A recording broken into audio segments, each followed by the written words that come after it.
दारूच्या नशेमध्ये मोटरसायकल चोरणाऱ्या चोरट्याला राजारामपुरी पोलिसांनी अटक केली। बाळू दगडू चौगले असं राजेंद्र नगर येथे राहणाऱ्या आरोपीचं नाव आहे। त्याच्याकडून सुमारे 70,000 रुपये किमतीच्या 2 मोटरसायकली जप्त केल्या आहेत। राजारामपुरी पोलिसांनी दिलेल्या माहितीनुसार वायपी पवार नगर येथे राहणाऱ्या संजय सुरेश घोटके यांनी त्यांची स्प्लेंडर मोटरसायकल 7 एप्रिलला चोरीला गेल्याची फिर्याद राजारामपुरी पोलीस ठाण्यात दिली होती। या अनुषंगाने तपास सुरू असताना राजेंद्र नगर इथल्या बाळू चौगले यांनी ही मोटरसायकल शेंडा पार्क कुष्ठधाम येथे लपवून ठेवल्याची माहिती मिळाली।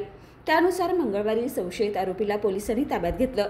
चौकशीत त्यांनी गुन्ह्याची कबुली दिली आहे। यासोबत त्यांनी चोरी केलेली दुसरी ॲक्टिवा मोपेड ही ताब्यात घेण्यात आली। ही कारवाई राजारामपुरी पोलीस ठाण्याचे पोलीस निरीक्षक सुशांत चव्हाण, सहाय्यक फौजदार समीर शेख, पोलीस कॉन्स्टेबल संदीप सावंत, विशाल शिरगावकर, सुशांत तळप, नितीश बागडी, अमोल पाटील यांनी केली। बाळ, फ्रीजमधून श्रीखंड काढ ना। आम्ही पूर्वी घरीच बनवायचो श्रीखंड, त्याची चवच वेगळी होती। आता काय सगळं रेडीमेड। आजी, हे श्रीखंड खाऊन बघ। आज तुझ्या आईनं घरीच बनवलं की काय?